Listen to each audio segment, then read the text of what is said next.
Hi everyone, welcome back. In the previous video, we have discussed about for loop, while loop, break, etc. I continue and other examples also. I have another requirement. I have to print. I have a list. Okay, I have a list and I have to list in this place. Let's take something called a list. I have names. Why is like this? Okay, I have this called names. In the name, I have something called Alice. Alice, Bob. Okay, then Ram. Then John, etc. These are the names I have. I want to print these names in such a way that I need some index value. I need some index value. Suppose first index, maybe let's start with zero. Index will start with zero. Right? Zeroth index, I need Addis. And first index, I need Bo. Second index, I need Ram. Third index, I need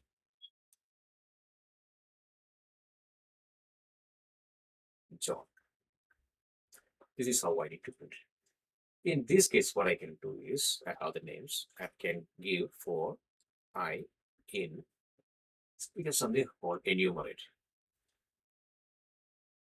Enumerate of names. Enumerate of names.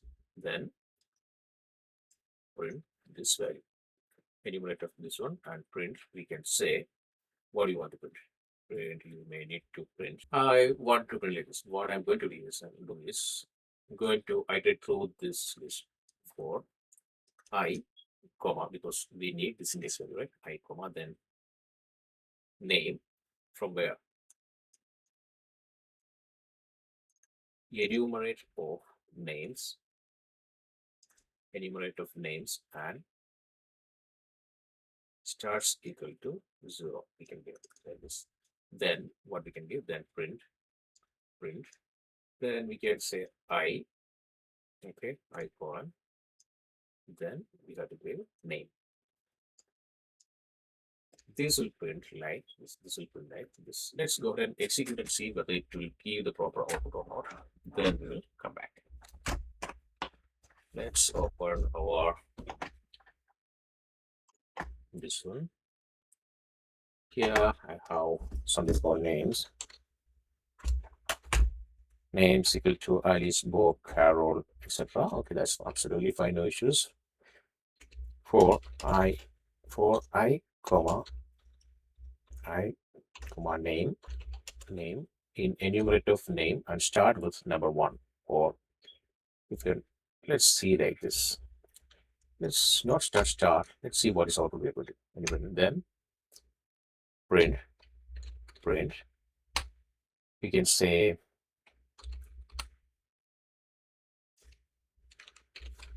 I, comma name.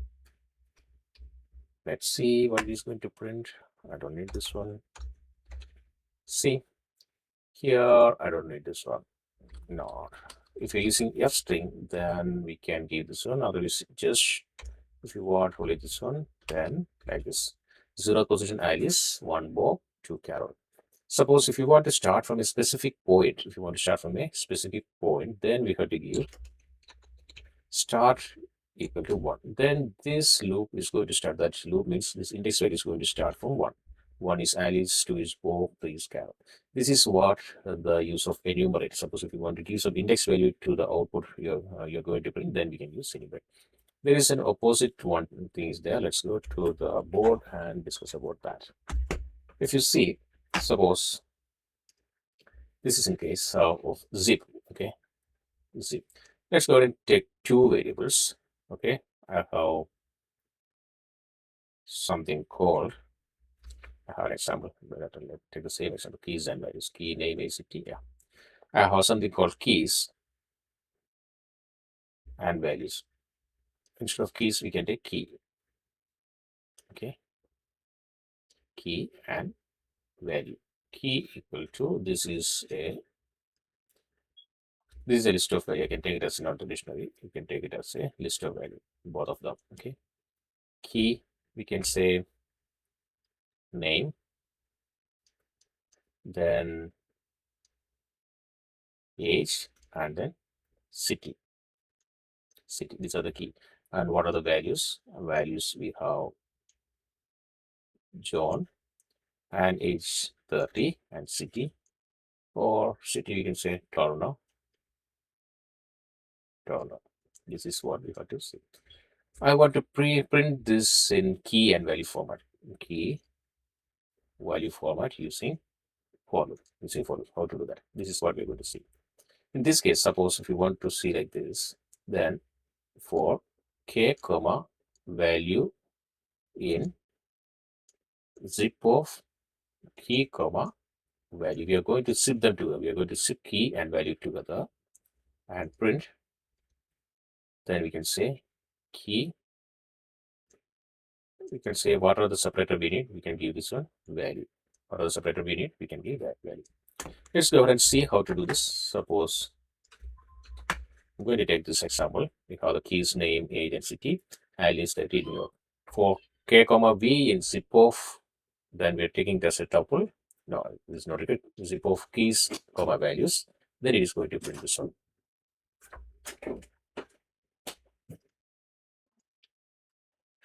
See how it is printed this one, key colon value, key value, key value, key value. Like this, we can print out. We can use this to save this as a key value pair in some other location, some other files into the database or as a JSON file or something like that. Another case, I'm going to, let's take one experiment here. I'm going to take keys. Suppose I have something called country also. In that case, what it is going to do? Suppose if I have more than one value is there, but only n minus 1 keys are there, what it is going to do then? If you see, this value, the USA value will not be printed because there is nothing to zip in that particular location. I have the name, I have the customer score of the student, I have the grade. A name, score, grade in zip of name, score, grades. Then I'm going to print the name, score, and grade. If you see this one, corresponding student Alice, what is the mark, score, and in the bracket we are giving the grade also. That's why we have kept it inside this parenthesis. If you kept it inside parenthesis, is not to plus something, just formatting. This is print formatting we have given. This is how we can do multiple lists together to print a value. Okay, we have multiple lists are here. List 1, list 2, list 3, and comparing them together. On each list, the corresponding index value will be zipped together and printed into the output. This is what this enumerate and zip function. Enumerate, we are using enumerate to give the index value for the printed output. Whereas in zip, we are going to combine multiple lists together and the corresponding values in each index. That is, if it is zeroth index, in each list, the zeroth index value will be combined together and print together. This is what we are using this zip and enumerate. Hope you enjoyed this video. See you in the next one. Bye. Have a good day.